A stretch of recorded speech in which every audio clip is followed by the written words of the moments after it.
Praise the Lord, जय मसीह के दोस्तों, आपका स्वागत है इस वीडियो में। तो जैसा कि हम लोग डेली एक अध्याय बाइबल का एक अध्याय पढ़ रहे हैं, तो आप कमेंट करके बताइए कि आज कौन सा अध्याय पढ़ेंगे। तो मैं बाइबल खोलता हूँ, तब तक आप कमेंट करिए और बताइए कि कौन सा अध्याय पढ़ेंगे। और पढ़ना ही जरूरी नहीं, जैसे कि मैं हर वीडियो में बोलता हूँ कि हम लोग दिखावटी मसीही ना बने, हम लोग नाम के मसीही ना बने, बल्कि वो वचन हमारे जीवन में लागू होना चाहिए।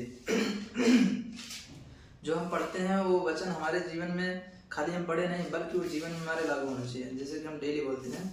तो आज हम पढ़ेंगे मत्ती 3 अध्याय 1 पद से यूहन्ना बपतिस्मा देने वाला। तो आइए स्टार्ट करते हैं इस अध्याय को। उन दिनों में यूहन्ना बपतिस्मा देने वाला आकर यहूदिया के जंगल में यह प्रचार करने लगा, मन फिराओ, क्योंकि स्वर्ग का राज्य निकट आ गया है। यह वही है जिसकी चर्चा यशायाह भविष्यद्वक्ता के द्वारा की गई। जंगल में एक पुकारने वाले का शब्द हो रहा है कि प्रभु का मार्ग तैयार करो, उसकी सड़कें सीधी करो। यह यूहन्ना ऊंट के रोम का वस्त्र पहने था और अपनी कमर में चमड़े का कटिबंध बांधे हुए था। उसका भोजन टिड्डियां और वनमधु था। तब यरूशलेम और सारी यहूदियां और यरदन के आसपास के सब स्थानों के लोग उसके पास निकल आए। उन्होंने अपने अपने पापों को मानकर यरदन नदी में उससे बपतिस्मा लिया। जब उसने बहुत से फरीसियों और सदुकियों को बपतिस्मा के लिए अपने पास आते देखा, तो उसने कहा, हे सांप के बच्चों, तुम्हें किसने जता दिया कि आने वाले क्रोध से भागो।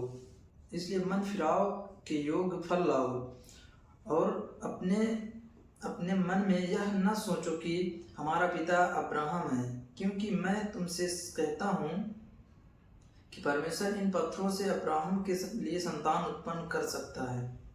अब कुल्हाड़ा पेड़ों की जड़ पर रखा हुआ है, इसीलिए जो पेड़ अच्छा फल नहीं लाता वह काटा और आग में झोंका जाता है।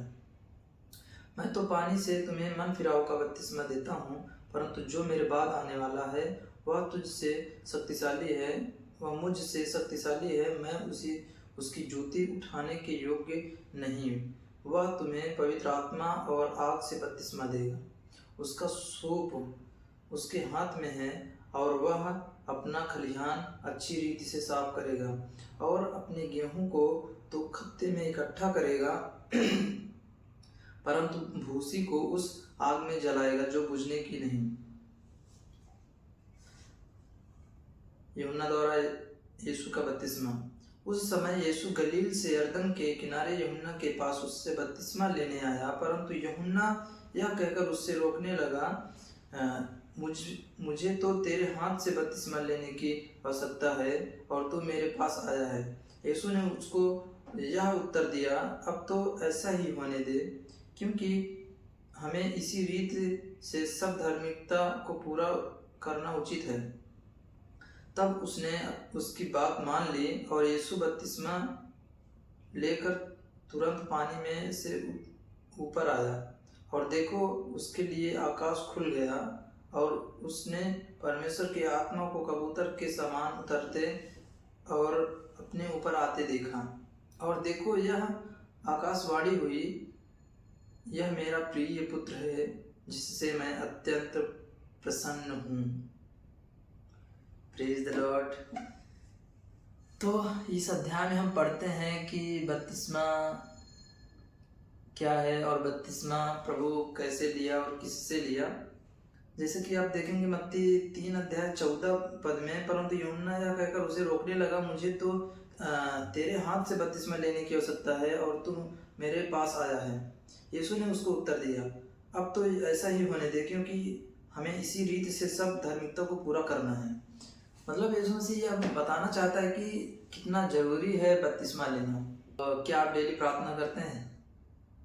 अगर नहीं करते हैं तो आज से ज़रूर प्रार्थना करें, 1 मिनट ही प्रार्थना करें, लेकिन प्रार्थना जरूर करें। और वचन अगर आप नहीं पढ़ पाते तो इस वीडियो को जरूर देखें, और हर दिन एक अध्याय आप पढ़ पाएंगे, आप प्रभु में बने रहेंगे। तो आशा करता हूँ कि आपको ये वीडियो पसंद आया होगा। प्रेज द लॉर्ड, जय मसीह की, बाय बाय।